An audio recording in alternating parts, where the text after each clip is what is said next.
Հայակվե ազգային քաղաքացիական միավորման հետ հենց հիմա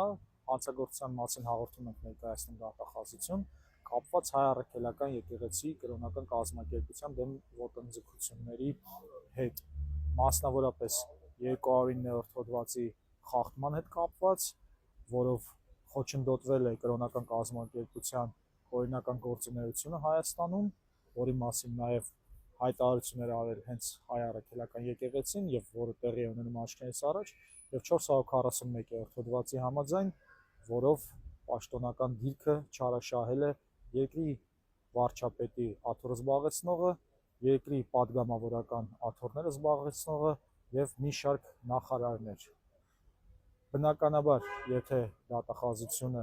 լինի հետևողական, հանցագործները կպատժվեն եւ կվերականգնվի հայ առաքելական եկեղեցու իրավունքները։